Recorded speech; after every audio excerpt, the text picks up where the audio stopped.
security checks. So this isn't just about, I mean, this is a serious issue. What were those issues? The American people should know. We should understand why those issues were raised by their background checks. Well, okay, I'm with you on that. So you're going to look to see, well, why didn't you want to give them clearances? Do you think you can get answers on that, or will they claim executive privilege? I don't know what they're going to do. Because right now they won't give you anything. Right. I mean, the 81 requests that we submitted, that Chairman Nadler submitted, are actually documents that have all been provided for other investigations, right? So this isn't new stuff that they have to produce. And in fact, it's relevant because it has been already asked for by other investigations. And so the Judiciary Committee has the right to look at all of this. Now, on the Ivanka Jared question, that's one more thing now. Obviously, when we submitted our document request, this wasn't something we were looking at. Oversight is looking at that issue, and we are really trying to be focused on the job that we are, we have a constitutional obligation to do on the Judiciary Committee, and that is this oversight. You worry about how much is too much, that you're going after them on all fronts. The 81 number keeps getting out there, but there are going to be probably a dozen probes once you get into it. And if you don't come away with things that are very damaging to the president, I know that that's not what the constitutional oversight is about. I know that the duty is to look and oversee, but there are political expectations. You're worried about this backfiring? I'm not. And again, the 81 are all documents that have already been produced. So we are not going into things that haven't been investigated in some way, shape, or form, but we are trying to put the pieces of a puzzle together. And remember, Chris, we haven't had the opportunity to do any oversight for 2 years. The Republicans refuse to allow us to do any of this. So this is backed up now. Thing after thing after thing. And the one thing I will tell you is Republicans and Democrats and independents, I believe, do not want public corruption. They do not want people to use the office of the White House to further their own benefit at the cost of the American people. And I think that this is a really, really key issue. So we're going to look into all of these, and I hope that I don't know who to believe, right? Trump yesterday said, oh, of course I collaborate with everybody. I do whatever he didn't quite say he was going to do that, and now they're already putting up barriers. I hope they just provide us with the documents. We have a 2-week turnaround, and then we start into the investigation. And look, we just want to get to the truth. We're not going to rest until we do. We have a broad mandate as the Judiciary Committee, very specific and broad mandate, and we need to make sure that we do our job. All right, well, we'll see what you find. That's going to probably be the test. Let me ask you something else while I have you. Have you seen DHS's projections of what they think is going to happen in terms of flow on the border the next few months? They have. Well, yeah. Go ahead. Yeah, I mean, I saw the story and the numbers that the New York Times had today. Right. In some ways, it doesn't completely surprise me in terms of illegal border crossings, because as you know and you reported on, once they started the metering process, which was really trying to stop people from coming in at the legal ports of entry, they shut down many of the legal ports of entry. I was down there on the border. I saw that. People started coming in illegally. And so there is a tie. And when people are seeking asylum, the majority of these folks are asylum seekers. Those asylum claims can be processed fairly quickly. We have had ways to process these big surges before. It's not the first time this has happened. Right, but we've never seen these numbers. I got numbers from somebody who's so concerned that they're putting the numbers out. They're going before the Senate committee tomorrow, the Intel committee, I think, to try and make the case that you guys have to do something. So here's my criticism/question is you guys didn't want to make the debate about the wall. The president did. But politics wound up putting you in that position. So you guys are fighting over the wall. The wall is not needed, not as much as he wants, et cetera. I understand it. But that has been a distraction from a real problem. These numbers are going to frighten you. And they should, because the system can't handle the flow. And the rules and the resources have not been addressed by you guys the way they need to. And I'm wondering if after you learn about this data and after you hear the testimony tomorrow, if you think there's a chance that in addition to the oversight, you guys are going to deal with a flow that is going to be crushing, and the face of the enemy is going to be a child's face. Well, look, we have been trying to have hearings, again, on immigration. I was on the immigration subcommittee. You know how many hearings we had on the immigration subcommittee, Chris, in 2 years inside of Republican control? Exactly. And so we are taking on all of these issues. And really, I think the big the big questions here are the overall system, right? That we need to make sure we're addressing immigration reform, that we have a way to have a legal asylum seeking process, to make sure that we address all of the pieces of the broken immigration system that has been there for so long. Democrats are ready to do that. I want to dive into those numbers because, as you know, right. And I have studied this issue. I know a lot about it. And there are different ways to read numbers. So I want to make sure I understand what's in front of me. I like to have all that information in front of me.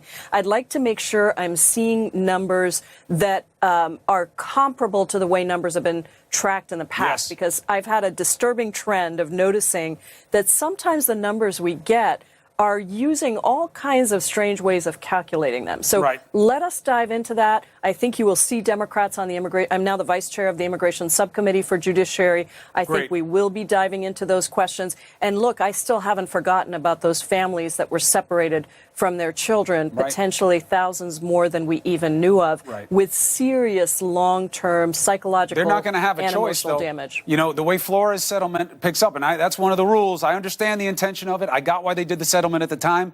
Doesn't suit the situation anymore. It's something that has to be looked at. I'm going to do it right after the break. So you'll get a first look at these numbers, and I think the calculations are pretty straightforward, and it's pretty daunting. Congresswoman, thank you very much for speaking to these issues to our audience tonight. Thank you, Chris. All right. Look, we have more to come on the clearance flap.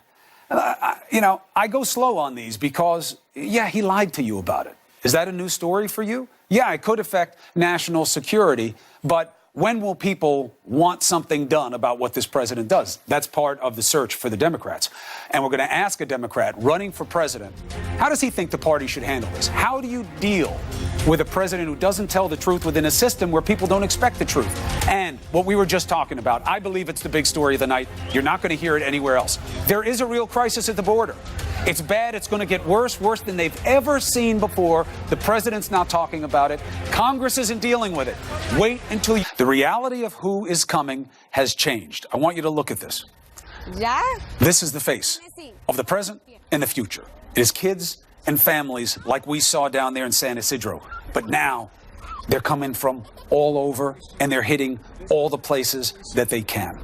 Government projections based on what has happened over the past year and the 2 years before that are showing that they fear what's coming in the next few months more than they ever have before. They are literally scared. Not because marauders are coming to kill them, but because kids, and they're worried about those kids being killed by the trip, or God forbid, the inability to care for them. Listen to this.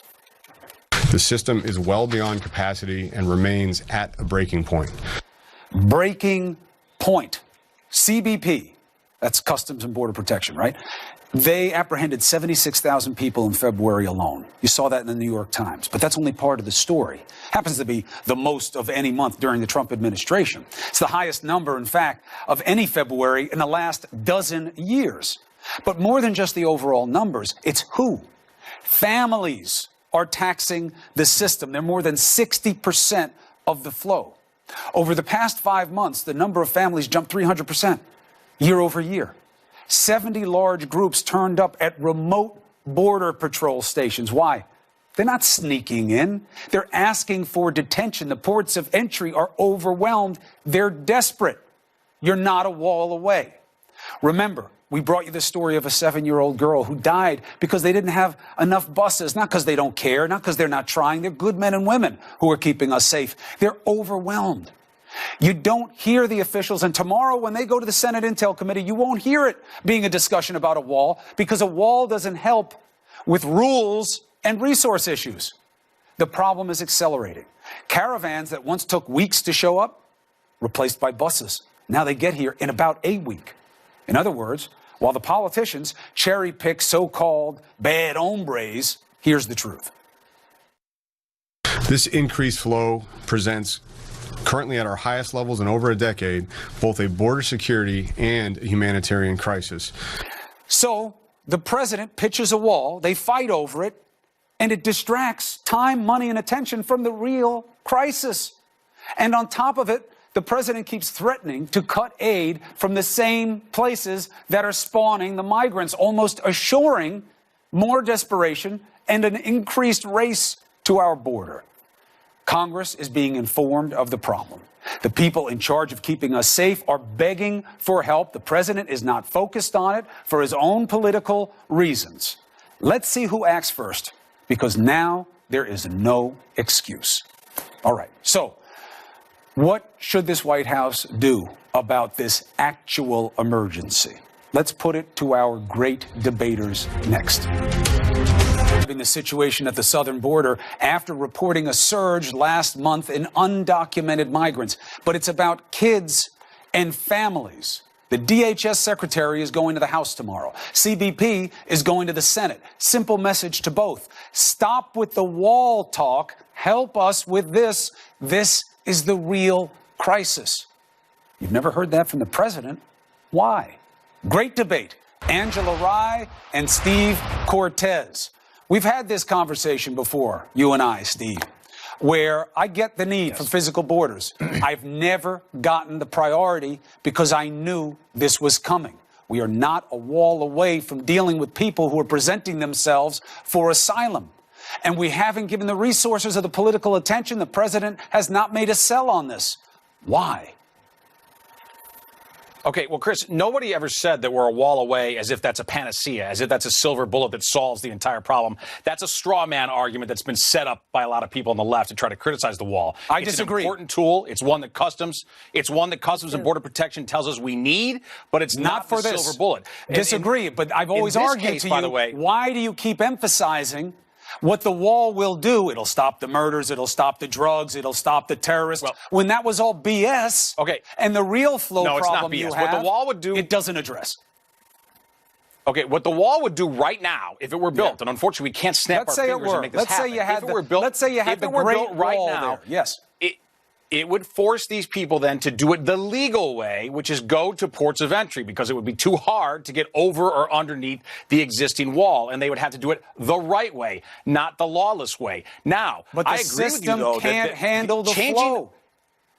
Changing our asylum laws is what's really necessary here. Our asylum laws are being gamed and abused. 90% of people from Central America historically who apply for asylum are not eligible for asylum. Asylum is meant for people who are being persecuted because of their race or their political beliefs or their religion, not because you're from a bad neighborhood. That is not a reason to come for asylum, legitimate asylum, to the United States. And you know one reason why, Chris? Because a lot of Americans live in terrible neighborhoods, a lot of black and brown Americans, and I'm not about to tell American citizens that we're going to take in Guatemalans only because they don't have safe neighborhoods. Let's bring in Angela. Angela, look, just to shape the debate here.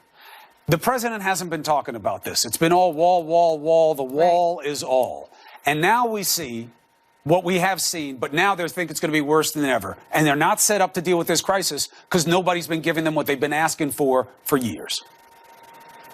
Well, and I think that's exactly where we need to start. I would love to respond to Steve's shenanigans, but I think the substance of this discussion is far more important. So when you talk about the hearings that are coming up tomorrow, there are 4 simultaneous hearings tomorrow, DACA recipients talking about their experiences and why it's so dangerous for this administration to terminate the program. The CBP commissioner, and the data that we're citing is from the CBP commissioner's testimony, not all the way fact checked. We know that they have a retention problem. We know that they have a staffing problem. The wall doesn't solve that. We also have Secretary Nielsen testifying before the Homeland Security Committee on the House side, and the Department of Homeland Security's Inspector General testifying before the Judiciary Committee. My point is, before the Appropriations Committee. My point is, there's a lot happening to determine the facts around this. What is not good is for us to continue with the nonsense, with the propaganda, with the fear-mongering that Steve is using, talking about people's bad neighborhoods. And they're escaping bad neighborhoods. These people are experiencing trauma, and then after they experience the trauma in their home countries, they get traumatized by being separated from their children once they reach the border. That is something we need to be discussing. CBP should be apprehending criminals. They should be apprehending drug dealers, not separating families. That is the heart of this discussion. That is why Democrats in the House majority have to get to the bottom of this so they can actually legislate with facts instead of with fear. Yeah, look, Steve, I think that's the part to respond to. You go to the boogeyman, The asylum laws are being gamed. These Every people are time. illegitimate. And instead of just dealing with the reality, you're not going to hear DHS or CBP say what you're saying right now tomorrow. They're going to say, look, here's what we're worried about. These kids are coming. They're coming with their families. And overwhelmingly, that's what it is. It's not this BS that the president's selling, that these kids are being recycled and they're being reused and they're women with tape on their mouths. That's all BS. That's what somebody's feeding him that's not true. And then his people have to cover for it. Here's the truth, Steve. I got no time on this show for BS. I know what's true. I know what isn't. Here's what's true. These kids are coming with their families. They're not set up to help them. They want to. They care. They're good men and women doing the job. But they don't have the resources, and this president has not made that a priority. So now you got your money for the wall that he's going to cobble together with this national emergency. What's he doing on this? Okay, look, I'm glad you mentioned CBP and their opinion on the matter, because let me quote what the commissioner said. You showed a tape of him earlier. He said, quote, crossing with a child is a guarantee of speedy release into the United States. Yeah, that's what he said. Well, so don't tell me that kids are not being used as effectively tickets for entry into the United States. No. Be clear. Adults. Be clear. Be clear. Sad. Okay, be clear where you are. You got to be precise on this show.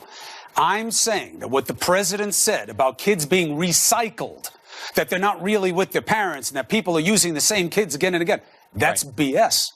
Is the system is the system susceptible to kids creating a problem of how you hold them, how long you can hold them, where they have to be released? And we don't want to separate families. So yes, the system winds up being vulnerable to that. But here's why. People respond to incentives. They're not dumb, right? These are smart. These are economic migrants. We need to be real about the terminology here. These are not persecuted people. They're not persecuted for politics, for religion, for race. We do know because 90% of their claims are rejected. And we know because those countries, Guatemala, Honduras, and El Salvador, we know that they are not countries of political persecution. All right, but fine. Let me hold you there. Let me hold you there. And so are a lot of neighborhoods in the United States. Let me tell you, they're not going to get any better if you keep cutting. If you cut the money to them. You should throw that talking point as far as the East is from the West. Like, please don't say that again about bad neighborhoods in the United States.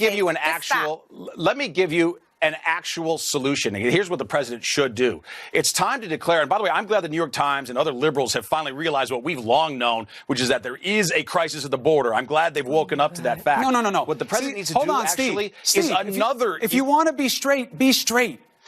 He's selling a crisis that is a BS crisis.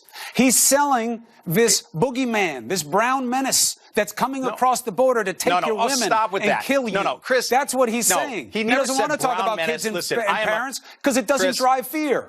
Own it. No, but listen, you are... No, you're the one establishing a boogeyman when you say brown menace. The president has never used that phrase. What is it? He has never insinuated that. They're coming to kill you. They're coming to drugs. They're coming to rape. And some, I assume, are good people. Drug dealers and rapists, Steve. And I don't know why you're turning a blind eye to it. Of all people on this segment, you should be the last one turning a blind eye to it. Because it's a ridiculous. lawless... No, you should be offended. Actually, the opposite is true, Angela, and I'll tell you why. Because most of the time, if you read the stories about the victims of illegal immigrant crime, the victims are Hispanic. Look at the victims of MS-13. If you read almost all of those stories in the paper, you will see on the victim side a Hispanic surname. Are the kids MS-13? So some of them are. Some of them are. Absolutely. The point is a porous border. A porous border encourages all kinds of illegality, all kinds of national security and economic security problems for America. I think the answer actually, though, is relatively simple. The president needs to declare another emergency declaration. He needs to suspend the way we process asylum right now. You can no longer, if we want to be sensible, cross our border illegally, throw your hands up and claim asylum. Here's the good news. Because it's being gamed and abused. That is not fair. That is really not fair. There are people whose lives are in danger. 90% of people don't get it. Here's the good news. 90% but that's about because how you process. It's a subjective standard. Stop fighting. Oh my God. But Angela, here's the good news. There's an opportunity here because the president has bought into a rationale of fear. You have to fear who's coming across. That's why you do what I want. We build the wall. Okay, that's his push. He's not going to get to have it both ways. That's why he's quiet about the real crisis. We'll see what happens tomorrow. It's an opportunity for Democrats. I know they're doing their oversight. This is an opportunity to jump on. He can have his wall. We're going to make this right for the people who matter, these kids and families who are coming across. I don't hear that urgency from them yet. Some of this is new, some of them is not. Do you think that's going to be an adjustment? Well, I have to say this. I think Democrats, since before they took over the majority, they have been doing this oversight. Congressman Thompson took a delegation of members of Congress to the southern border to do just that, right? So they're doing what they're supposed to be doing. They're not supposed to legislate out of your behind. It's supposed to be rooted in facts, not this 80 to 90% number that Steve keeps throwing out that's based on a subjective standard. You are supposed to do exactly what you need to equip CBP, to equip ICE, to ensure that they are staffed up and they are targeting the right people. It's not supposed to be families. Now we don't just have to respond to an immigration crisis and a migrant crisis with kids. Now we also have to address psychological challenges that we have caused. That is something that we need to face. I don't understand, Steve. I don't know what your religious background is, but for all of the evangelicals that support Donald Trump, all of the people who proclaim they love Jesus, I am shocked that this is the way that they go about legislating, that this is the way they go about policy making, and this is the way they go about advocating against the least of these. What happens if you have these kids? No, I can answer that numbers, because, Steve, what happens if these numbers are what these people think they're going to be, and you start having bad things happen? And now you got all this money for the wall. You're going to build your physical barriers. Good for you with an abuse of a 1976 emergency law. But you're not addressing this. How bad is that for you guys? No, listen, again, I think this needs to be addressed as well. I think our asylum law needs to change. If Congress won't do that immediately, I think the president should use emergency powers to suspend the way we are currently catering to asylum, because it's being abused on a wholesale basis at our border right now, and partly because we don't have the wall. So they know they can come across illegally. They know our rules. They know if they raise their hand that they get to stay indefinitely. And again, that's not my opinion. That's what CPB tells us. And to answer Angela's question, look, here we are about to start Lent. That's what I said. Go ahead. We're about to start Lent. We're about to start Lent. As a follower of Jesus, I will tell you this. The best way to help people is real economic development through capitalism. That's what they need a lot more why of do you want to in cut Latin the aid America. to these not countries? By opening, not Why do you want to cut the aid to these our countries? doors wide and saying, hold on, I'll get to that. If we open our doors wide and say anyone who has a tough lot in life in the world may suddenly come to the United States at their choosing, guess what? Our currently prosperous country will no longer be prosperous. That's simply because migrant labor hasn't helped this country, right? I wonder how this country got prosperous too. It is from a lack of compassion, just like what you're showing, Steve. All right. Look, we got prosperous from a lack of compassion? No. We got prosperous I'm happy to give you ingenuity. that history lesson in the next great debate. We got prosperous from capitalism and innovation and ingenuity. Steve Chow, I don't know what you got taught in history class, but we will fix that in the next great debate. You have a good night. I didn't listen much in history class, thank goodness, because I didn't want to be taught what the secular humanist educational system wanted me to learn about. Angela and Steve, thank you. I got to tell you, Steve, I have never believed anything you've said more than what you just do say. I believe what you just said, 110%. I don't believe you're paying attention. Thank you very much, both of you. All right. So how would, he literally just said I didn't pay attention in history class, and you wonder, anyway, how would Democrats? Hickenlooper is in. The former Colorado governor is now one of 10 major candidates to join the Democratic field for president. So what do names like Bernie Sanders, Kamala Harris, and Cory Booker, what do they mean where he can do even better? Let's ask former Colorado Governor John Hickenlooper. Welcome to Primetime. Hey, thanks for having me on. All right, so make the case. Your party seems knuckled up to me. There is no more they go low, we go high. They're looking to reach across the aisle more often to grab the other side by the throat than anything else. You are known as a peacemaker, as a conciliator. How do you prove to your party that you are what they need to win? Well, that's the challenge. And one of the reasons, the reason why I'm running for president is because I think we're facing a crisis, a monumental crisis of division. And I think by division, I mean the inability to tackle some of the big issues, healthcare and climate, the disruption in the workplace caused by artificial intelligence and automation is going to come. I feel like my time in government and my time in small business really allowed me to prove that I can bring people together and get big things done. In Colorado, we were able to get almost universal coverage together through bipartisan efforts. We were able to get the industry and the environmental community in the same room for 14 months and create methane regulations that are the best in the country. We were 40th in job creation, and now for the last 2 years, we're the #1 economy in the country.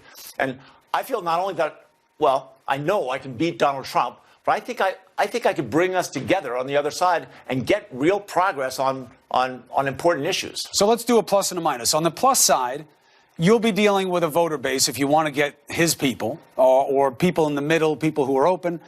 He cut taxes. He cut regulations. He started telling other countries, don't mess with us anymore. People like those things. What can you do that's better? Well, if you look at how we're going to address international issues like pandemics, like Ebola, like climate change, we have to work together as a country, and you can't be threatening our closest allies. You can't be disregarding our top experts, people in his, the highest levels of his Department of Homeland Security or the National Security Council.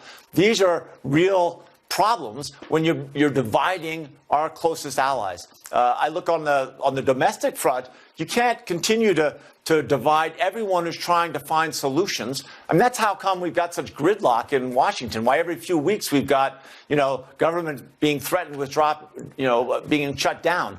We've got to get to the point where we can address the big issues and actually listen to each other and find common ground and then work towards solutions. 9 other Democrats will say the same thing. Why Hickenlooper? Interesting name aside. It's hedgehopper in Dutch. The real issue, I think, is that's good. You should change it to that just for the campaign. Head chopper. I might try that. Head chopper 2020. Listen, I think I'm the one candidate who has the experience and can demonstrate a long process and consistent progress of getting stuff done. And I think a lot of these other candidates are great at talking and pointing fingers and blaming, and they're also good at, coming up with ideas. I come up with the ideas, but we're also able to get stuff done. And you look at, we're the only purple state to pass universal background checks. It was a battle. The NRA came after us. But in the end, we stood tall, and we got it done. And getting stuff done, I think there's an appetite in the country right now, especially among Democrats, to be able to say, hey, look, we're going to get stuff done. We're going to move this country forward with progressive values and get stuff done. So you got an in-house party and an out-of-house party. Problems, rather. In-house, you guys can't decide what unified front you want, right? And it's early. You're going to have to figure it out. Part of your party is where you are. Centrist, let's figure out how to get things done. Progressive pragmatism, let's call it.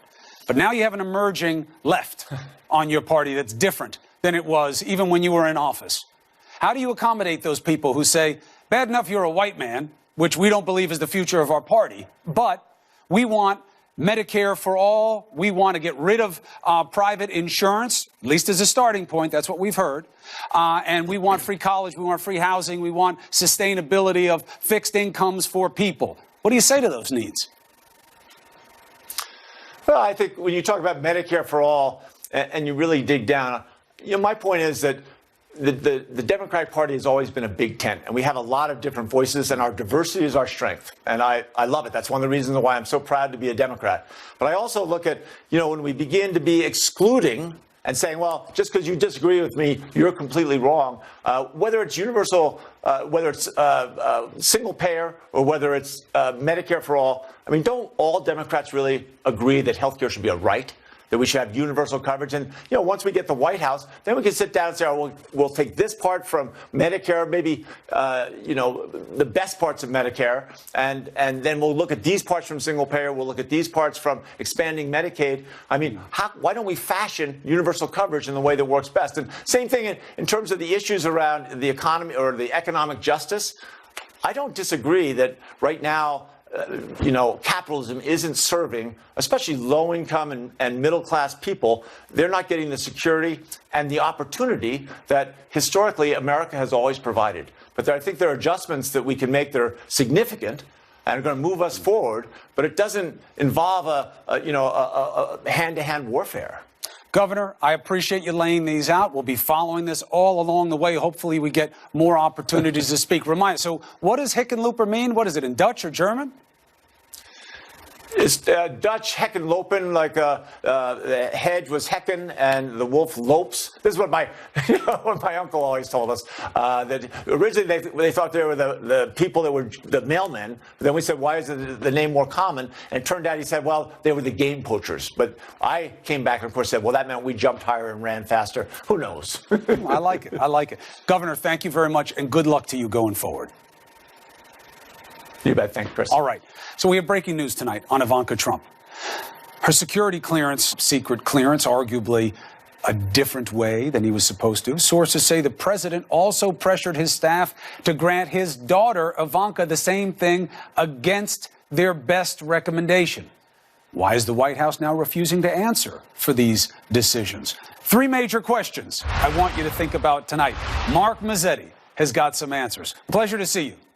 Thanks, Chris. What do we know, question number 1, about why Jared and or Ivanka did not get their clearance the ordinary way? Well, it starts out with this sort of very unusual process where Jared and Ivanka were filling out the application to get the clearance and did not include all the contacts that they had with foreigners. This is a very cumbersome process, and anyone who has a clearance will tell you it is something that people take very seriously. They hire lawyers, and initially they didn't actually fill out all the forms about all the foreigners they had been in contact with through business or just social reasons over time. And that's how the intelligence community begins to vet people for a clearance. So that's how it began, and that then just sort of lingered over time where these red flags were raised in the intelligence community. So if it could be explained as a paperwork problem, why is the president wrong to say, look, I know my kid, I know my son-in-law, I get that you have procedures, but this is BS. They're no threat to national security. They're my family. Give them the clearances. Well, I mean, right. First off, the president can actually do what he wants in this. He can actually grant clearance to whomever he wants. Now, this is the unusual situation here. Normally, when there is top White House advisors where red flags are raised, they usually aren't the president's daughter and son-in-law. And usually a president, if these flags were raised, would then sort of go back and further vet why there were these concerns. And that really is the biggest question. What are the reasons that the intelligence community had these concerns about the clearances of Jared Kushner and Ivanka Trump? Now, it has been reported there were concerns about contacts, particularly with Mr. Kushner, involving the Saudis, the Emiratis, the Israelis, and even intercepted communications where foreign officials had discussed ways they might gain influence over Jared Kushner. These are really at the heart of the matter, perhaps even more significant than why President Trump gave them the clearance, is why there were the concerns in the first place. And why'd he lie about it, reportedly? Let me throw you a curveball. We have word online that an American has been detained by the Saudis. Do you have that same reporting? We have been reporting on that issue for the last couple days, assuming it is the same case, that there is an American who has been detained, was interrogated in a similar manner that Saudis had been. This is an issue that we've been following very closely. I think we're actually just trying to scratch the surface right now on... Do we know why? And do we know why the White House hasn't said anything about it? Is that normal? In this case, I'm not sure why the White House hasn't commented on this. I mean, this is one of the questions about the overall relationship with the Saudis, why they haven't been